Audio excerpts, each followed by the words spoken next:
My fiancée said, "You're replaceable. Never forget that." When I questioned her loyalty, I said, "Good reminder." Then I replaced myself in a way that destroyed her ego. Her jaw dropped when she saw I, 32 male, was reviewing our wedding vendor contracts when I noticed something odd. My fiancée Bianca, 29, had changed the catering deposit from our wedding account to her personal card. Weird, but whatever. Maybe she got points or something. Then I saw the venue charge. Same thing. DJ deposit, her card. Photographer, her card. We'd opened that wedding account together specifically for wedding expenses. I deposited $15K. She'd deposited promises to add her half after her bonus came in. "Hey, why'd you move all the vendor charges to your card?" Not looking up from her phone. Just easier to track. But that's why we have the wedding account. Don't worry about it. I am worried. That's $8,000 in deposits on your personal card. She finally looked up. That expression I'd learned meant incoming condescension. "God, Spencer, do you have to question everything? I'm handling it." Me? "With what money? Your bonus hasn't come in." "It will." Me? "You've been saying that for 6 months.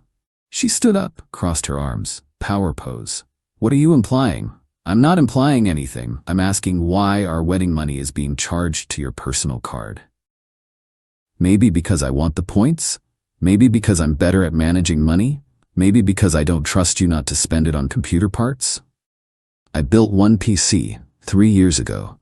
Whatever. The money's handled. Something felt wrong, really wrong. Me, "Show me your card statement." "Excuse me? If the wedding expenses are on there, show me. We're getting married in 4 months. This is both our business." She laughed. Not a happy laugh, the laugh that meant I'd crossed a line. "You want to audit me? Your fiancé?" Me? "I want transparency about our wedding funds." "How dare you question my loyalty, after everything I do for you?" "What do you do for me?" Wrong question. Nuclear wrong. I elevated you. You were nobody when we met. Boring job, boring friends, boring life. I made you interesting. By spending my money? She stepped closer. That thing where she tried to use her heels to intimidate me. "You know what, Spencer? You're replaceable. Never forget that. I could have any man I want. Better men. Men who don't question every little thing like insecure children." "Then why are you marrying me?" "Because I chose you. And you should be grateful." "Grateful for what? Using my wedding savings for God knows what." "You're so paranoid. This is why I handle things. You overthink everything." Me?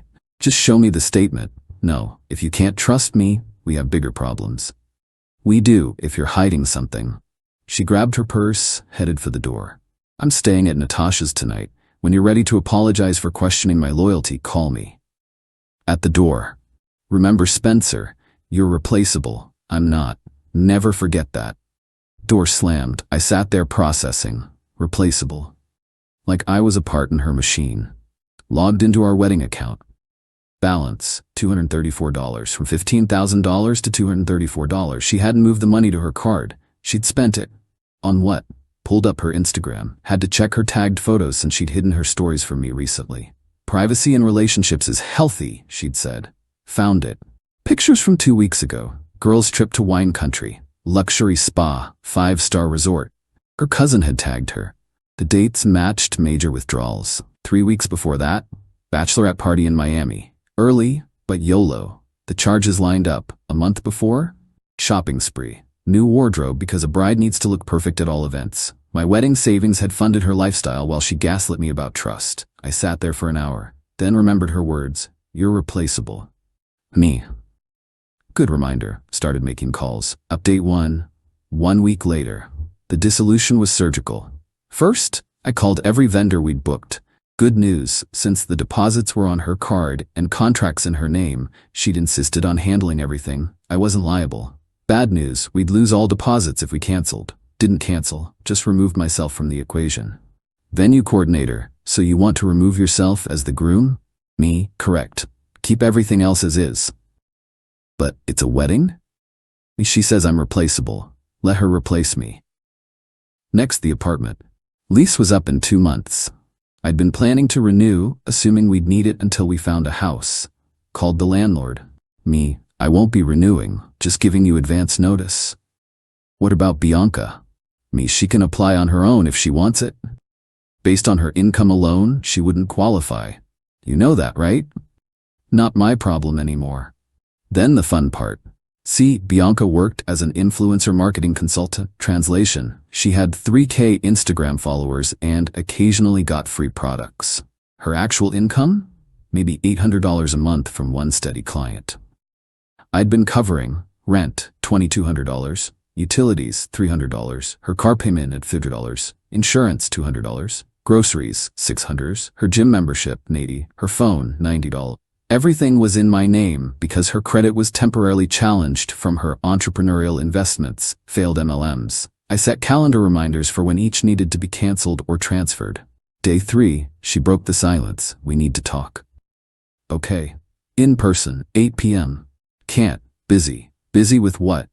Replacing myself. What? You said I was replaceable. I'm helping you out. Stop being childish. Come over. No thanks. She called 43 times. Didn't answer. Day 5, she got crafty. Showed up at my office with lunch. All smiles. Thought you might be hungry. I'm good. Please leave. Spencer, don't be like this. I brought your favorite. From the place across town? That's a 40-minute drive.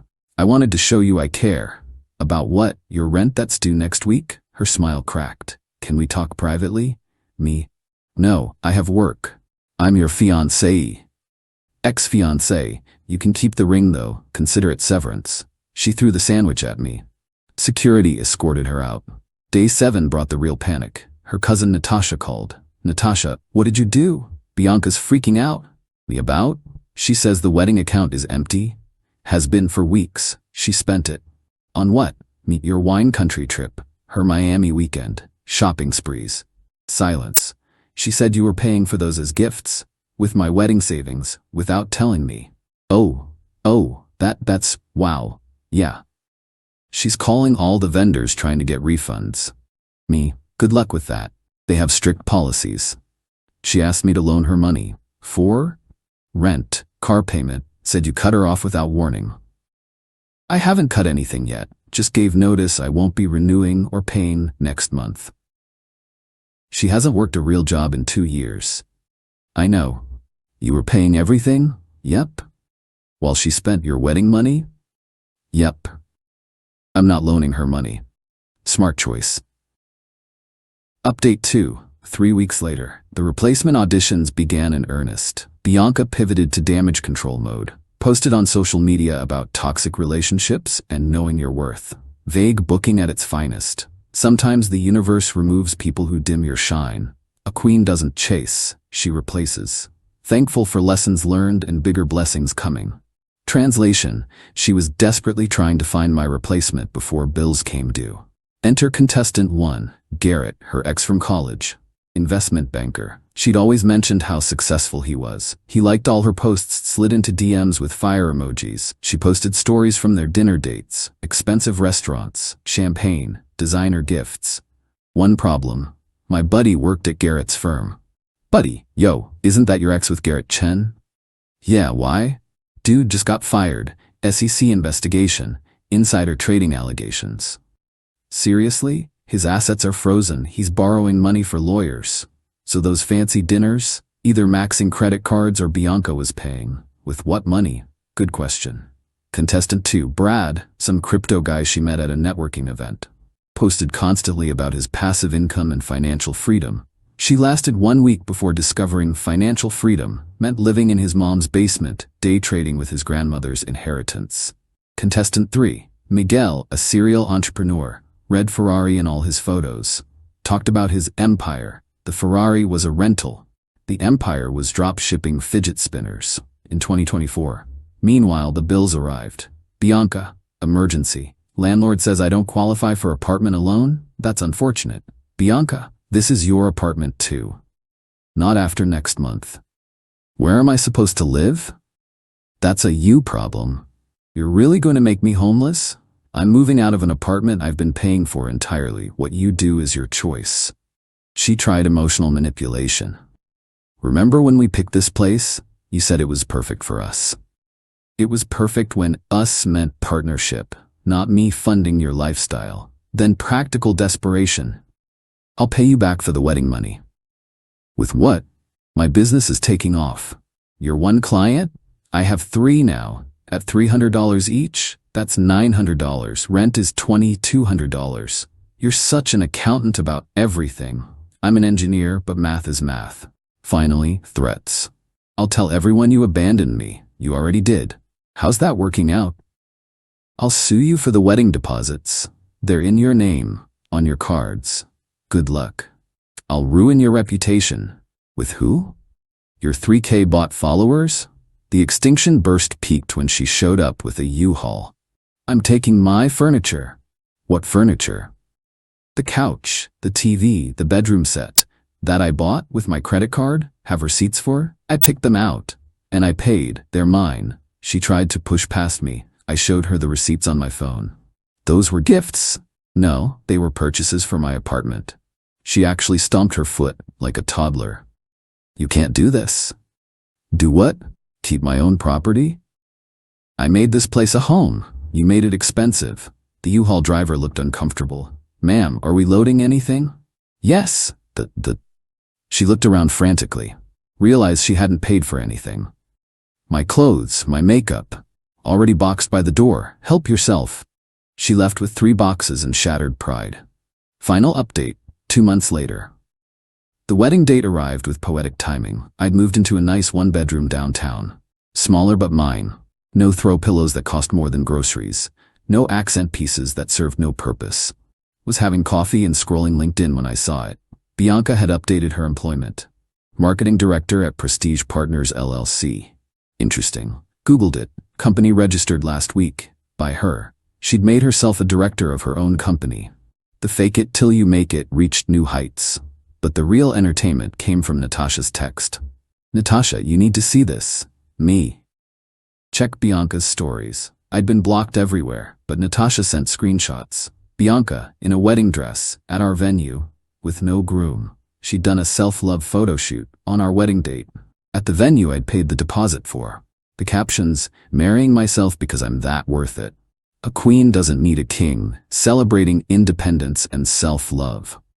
The comments were brutal. Girl, this is sad. Didn't you have a fiancé like last month? Ma'am, this is embarrassing. The venue you couldn't afford alone? But the best part? The photographer tagged the actual story. When your client can't pay the full amount, so you agree to exposure, but they have 3K followers and half are bots. Never again. The venue coordinator liked that comment. Meanwhile, I was at a sports bar with friends, watching the game, not thinking about what could have been. Because what could have been was a lifetime of funding someone who saw me as replaceable. My phone buzzed. Unknown number. Unknown, this was supposed to be our day. Who's this? You know who? Bianca, you're blocked for a reason. I'm at our venue, in our dress. Your venue, your dress, your debt. Don't you feel anything? Relief. You'll regret this, when you're old and alone. I'd rather be alone than replaceable. I didn't mean it like that. Yes, you did. You were supposed to fight for me. Why? You said you could have anyone. I chose you. And I chose self-respect. She sent 12 more messages, didn't read them, blocked that number too. Later that night, Natasha sent one more update. She got kicked out of the venue. Why? Couldn't pay the balance. Thought the deposit covered everything. It was 20%. She's now trying to sell the dress in the parking lot. That's... Wow, Spencer? Yeah? You dodged a nuclear missile. I know. 6 months later, I ran into her at a coffee shop. She was with some new guy, explaining how she was a director and had big plans, and her ex was intimidated by her success. New guy looked like he was mental calculating the bill. She saw me, froze. I waved, went back to my book. She left without ordering. Her Instagram bio now reads, CEO of Prestige Partners, entrepreneur, marrying myself daily. Last I heard, she moved back with her parents, still posting about building empires and knowing your worth. Still hasn't figured out the difference between worth and cost. She said I was replaceable. Never forget that. I didn't forget. I took notes.